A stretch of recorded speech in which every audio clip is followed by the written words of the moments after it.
punya pertumbuhan dalam paru-paru belah kanan. Memang kita rasa. Bila kita picit kita rasa pedih. Kita sumat terus dah. Ingat belah kiri.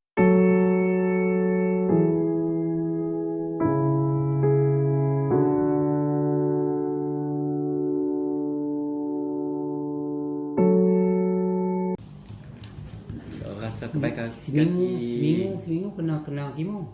Allah, setahun dah. Dua bulan 3 setahun ni. Ni saya baru tengok baru ni je dari YouTube tak bawa masuk.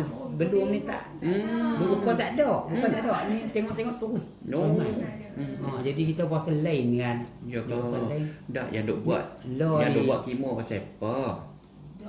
Belum ni tak tahu. Kanser tahap 4. Dia tahap kanser apa? Kanser paru-paru. Tahap 4 dah kena buat oksigen tu. Ni oksigen masuk. Tidak tak boleh bernafas. Masa tu kita tidak tak tahu. Saya pun tak tahu. Cuma badan aku semua. Dia batuk selama 2 bulan tak berhenti. Minum yang masuk dia berasap tu dia berhenti 2 minit. Oi, habis tu Allah kesiannya. Perempuan saya masa tu pergi jaga cucu kat Kuala Lumpur. Saya seorang-seorang lah. Oh, ada cucu dah. Lepas tu kita nampak muda lagi. Saya seorang-seorang. Jadi kita pun Ya Allah. Maksud dia pergi jaga cucu tu dalam seminggu lah. Seminggu balik rumah semua tu dia pergi juga. Saya balik tu pasal nak pergi susulan rawatan doktor pasal dia dah detect dah. Pergi Tanah Bayar masuk dalam terowong tu. Dia detect kita Kanser paru-paru tahap 4. Ya Allah, tak sebelum tu tak tahu. Tak tahu. Kerja pergi sawah apa semua dia buat benda. Racun buat ifas apa badan aku kuat. Jadi kuat penat. Kuat sehari, kuat penat, kuat teruk lagi kita kata. Jalan 4-5 langkah je pedak air. Sakit apa kita kan. Lepas tu batuk demai. Batuk dalam masa 2 bulan tu batuk. Oi, kalau batuk 2 bulan ni. Direct ambil ubat. Makan tak mau juga. Ambil ubat klinik ni tekuk tak kuat. Upuh klinik ni pula. Biasa tak lah. 340 habis. Makan tak jalan juga. Anak saya tu kerja misi nursing. Dia kata abah penyakit lain lah. Abah kena picit.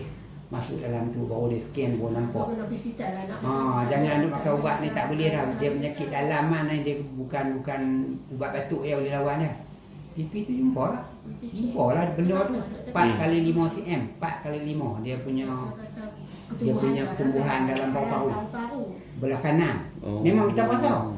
Bila kita picit kita rasa pedih. Kita sumat terus dah. Ingat belah kiri yang boleh Allah nyawaikan. Allah tengok sikit punya handsome. Dia nyawaikan. Lepas tu kita pun tawakal tu Allah. Kaya pun.